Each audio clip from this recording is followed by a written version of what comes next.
اب قرضوں سے نجات کے لیے بھی اور بیماریوں اور مرض سے نجات کے لیے بھی موجودہ نظام کا خاتمہ ضروری ہے۔ جتنے وعدے کیے تھے کوئی ایک وعدہ بھی اس حکومت نے پورا نہیں کیا۔ شہزادوں کی سیاست ہے اور شہزادیوں کی سیاست ہے۔ الیکشن پیسے کی بنیاد پر ایک سلیکشن، لوگ سمجھتے ہیں کہ ووٹ کی کوئی قیمت نہیں ہے، اصل چیز جس کے ساتھ زیادہ دولت ہو وہی جیتتا ہے۔ اس لیے میں اپنی قوم سے کہنا چاہتا ہوں کہ ایسٹ انڈیا کمپنی کے دور سے لے کر انگریز کے جانے تک اور انگریز کی رخصتی اور اس کے بعد آج تک ایک ہی کلب کے لوگ تمہارے اوپر مسلط ہے، چند خاندان تمہارے اوپر مسلط ہے۔ ان کے شہزادے اور شہزادیاں آپس میں مصنوعی مقابلے کر رہے ہیں، اندر سے امریکی غلامی پر ایک ہے، مغربی کلچر پر ایک ہے، عوام کو لوٹنا اور لوٹ کر اپنے بینک بیلنس میں اضافہ کرنا، اپنی پراپرٹیز میں اضافہ کرنا، بنگلوں میں اضافہ کرنا اور یہاں سے جمع کر کے باہر کے بینکوں میں رکھنا اور چھپانا اور آئندہ 7 نسلوں اور پشتوں کے لیے پیسہ جمع کرنا، یہ ان کی سیاست کا محور اور مقصد ہے۔ اس لیے میں سمجھتا ہوں یہ جو IMF کے غلام اس وقت تمہارے اوپر مسلط ہے، یہ جو ورلڈ بینک کے غلام مسلط ہے، یہ جو مغرب کے جاسوس تمہارے اوپر مسلط ہے، جو باہر سے درآمد کیے جاتے ہیں، تمہارے فیصلے کروا کر ان کے ہاتھوں سے اور پھر واپس چلے جاتے ہیں، ان کو ایوانوں میں بیٹھنے کی بجائے ان کے ہاتھوں میں ہتھکڑیاں ڈال کر جیلوں میں رکھنے کی ضرورت ہے۔ انہوں نے پاکستان کی جغرافیہ کو بھی تباہ کیا، انہوں نے پاکستان کے نظریے کے ساتھ بھی بے وفائی کی، انہوں نے 22 کروڑ عوام کو IMF کا غلام بنایا۔ اس ظالم نظام اور ان کے ایجنٹوں کی وجہ سے پاکستان کا ہر باصلاحیت نوجوان بھی، تعلیم یافتہ نوجوان بھی، محنت کرنے والا مزدور بھی، پسینہ بہانے والا کاشتکار بھی IMF اور ورلڈ بینک کا مقروض ہو گیا۔ کیوں؟ ہمارے نبی مہربان نے حکم دیا ہے کہ پڑھو اور پڑھاؤ۔ اقرأ باسم ربک الذی خلق، اللہ کی طرف سے پہلا حکم ہے کہ پڑھو اس رب کے نام سے۔ اقرأ باسم ربک الذی خلق، جس نے تمہیں پیدا کیا اور ساری کائنات کو۔ آج 2.5 کروڑ بچے ان ظالموں کی وجہ سے تعلیمی اداروں سے باہر ہیں۔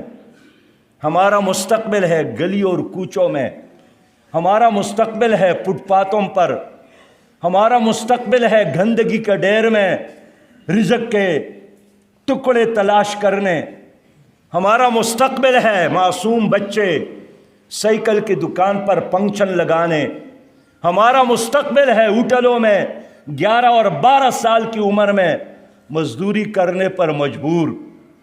کس کی وجہ سے؟ ان ظالموں کی وجہ سے اور ان ظالم سیاستدانوں کی وجہ سے، ان شہزادوں کی وجہ سے اور ان شہزادیوں کی وجہ سے۔ اس لیے میں آپ لوگوں سے بات کرنا چاہتا ہوں کہ آپ لوگوں کے بڑے مسائل ہیں، لیکن سب سے بڑا مسئلہ یہی ہے کہ اس ملک میں اب میرٹ کا خاتمہ ہو گیا اور صلاحیت کی بنیاد پر کسی آدمی کو جگہ نہیں ملتی۔ اب تعلیم حاصل کر کے بھی آپ کو بے روزگاری کا سامنا ہوگا۔ اس ملک کے ہر طبقے کو جس طرح ذلیل کیا گیا، رسوا کیا گیا، اور سمجھتے ہیں کہ 9 بجے اور 10 بجے کے ٹاک شوز میں اپنا چہرہ دکھا کر اور چہرے کا ایک جھلک دکھا کر یہی بھوک کا علاج ہے، اور یہی پیاس کا علاج ہے، اور یہی غربت کا علاج ہے، اور یہی جہالت کا علاج ہے۔ بہت بڑا دھوکہ اور بہت بڑا فراڈ ہے۔ میں اپنے بھائیوں سے مشورہ کرنا چاہتا ہوں، ابھی ضمنی الیکشن ہو گئے، اور ضمنی الیکشن میں کیا ہوا؟ کہتے ہیں کہ ڈسکا میں دھند ہے، اور دھند کی وجہ سے کچھ لوگ غائب ہو گئے۔ 71 سالوں سے اس ملک میں دھند ہے، 71 سالوں سے، 71 کے بعد کوئی فیئر الیکشن نہیں ہوا ہے۔ لیکن اس الیکشن کے نتیجے میں کسی بھی پارٹی کو اگر حکومت ملتی ہے وہ جشن مناتی ہے، اور جو محروم ہوتی ہے وہ کہتی ہیں داندلی ہو گئی۔ ورنہ پیپل پارٹی، مسلم لیگ، پی ٹی آئی، ان میں سے ایک جماعت بھی ایسی نہیں ہے جو دھن کی وجہ سے کامیاب نہ ہوا ہو۔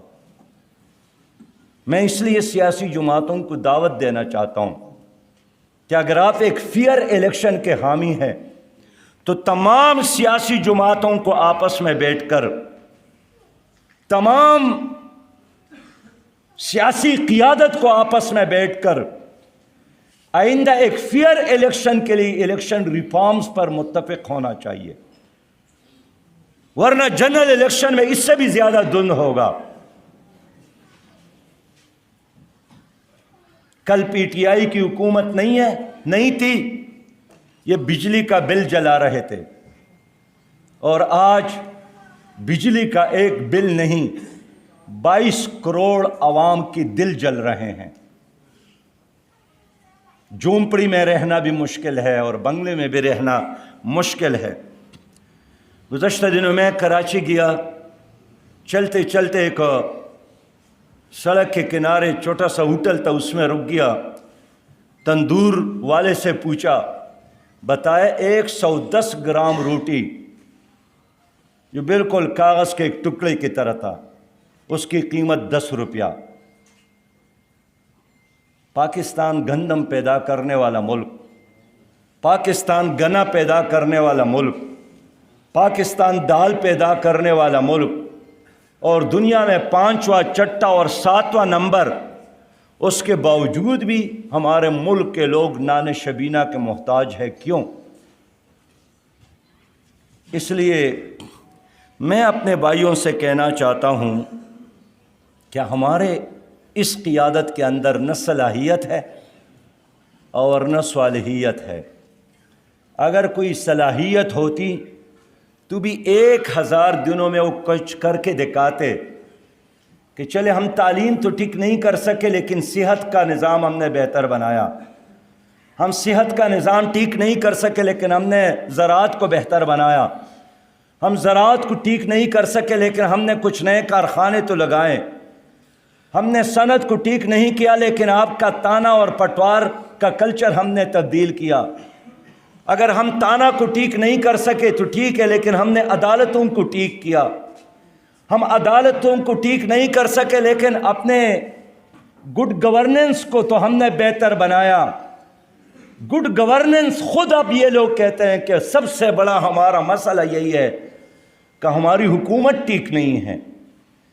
ایس پی اور ڈی آئی جی اور آئی جی پی اور چیف سیکرٹری کی تبدیلی، یہ تبدیلی نہیں ہے جب تک حکومت خود تبدیل نہ ہو، وزراء خود تبدیل نہ ہو۔ یہ سارے انجن کے وہی پرانے پرزے ہیں۔ اگر ٹریکٹر کے پرزے ہو، آپ اس کو 100 بار بھی جوڑ دے، اس سے آپ ہیلی کاپٹر نہیں بنا سکتے، وہ ٹریکٹر ہی میں فٹ ہوتے ہیں۔ یہ پرانے ٹریکٹر کے پرزے ہیں جو پرانے نظام کو چلانے کے لیے تو ٹھیک ہے، لیکن کسی بھی انقلابی تبدیلی اور کسی بھی اسلامی نظام کے لیے یہ ٹھیک نہیں ہے۔ اس کے لیے ایک انقلابی جدوجہد کی ضرورت ہے۔ ہماری سیاست نبوی سیاست ہے، ہم نے سیاست نبی مہربان صلی اللہ علیہ وسلم سے سیکھا ہے۔ میرے نبی مہربان نے فرمایا ہے کہ اذا کان امراؤکم خیارکم، جب تمہاری حکمران نیک لوگ بن جائے،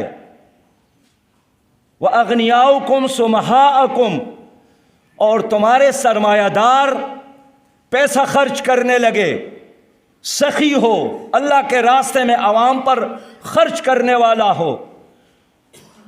وَأُمُورُكُمْ بَيْنَ شُورَكُمْ، اور تمہارے جو امور ہے وہ تمہارے درمیان مشاورت سے چل رہے ہو، پھر تمہارے لیے زندگی بہت بہتر ہے۔ فَظَهْرُ الْأَرْضِ خَيْرٌ لَكُمْ مِنْ بَطْنِهَا، پھر تمہارے لیے زندگی گزارنا موت سے بہتر ہے۔ لیکن میرے نبی نے فرمایا ہے وَإِذَا كَانَ أُمَرَاؤُكُمْ شِرَارَكُمْ، جب بدکردار لوگ تمہارے حکمران بن جائے، وَأَغْنِيَاؤُكُمْ بُخَلَاءَكُمْ، اور سرمایہ دار دولت پر، سرمایہ پر اژدہا بن کر بیٹھ جائے، اور تم لوگ اپنی ذمہ داریوں کو بھی خواتین کے اوپر ڈالے کہ اب خاتون کمائیں اور مرد گھر میں بیٹھ کر عیش کرے گا۔ نبی مہربان نے فرمایا ہے کہ ایسے حالت میں تمہارے لیے موت ہی بہتر ہے۔ فَبَطْنُ الْأَرْضِ خَيْرٌ لَكُمْ مِنْ ظَهْرِهَا، لیکن موت کو دعوت دینا نہیں، جدوجہد کرنا، انقلاب کے لیے محنت کرنا، جس میں نہ ہو انقلاب، موت ہے وہ زندگی، روح امم کی حیات، کشمکش انقلاب۔ میں امید دلاتا ہوں انشاءاللہ کہ آنے والا وقت اس ملک میں اسلامی نظام کا ہے۔ سارے نظام ناکام ہو گئے، اس مغرب کے جاسوسوں سے نجات کا وقت آ گیا ہے۔ یہ جو مغرب نے تمہارے اوپر جن لوگوں کو مسلط کیا ہے، جنہوں نے اپنے باریاں مقرر کی ہے، انہوں نے قوم کی جغرافیہ کو اور نظریہ کو سبوتاش کیا ہے۔ اب اس سے نجات کا وقت آیا ہے، انشاءاللہ تعالی جائیں گے، مر جائیں گے، اسلامی نظام لائیں گے۔ السلام علیکم ورحمۃ اللہ وبرکاتہ۔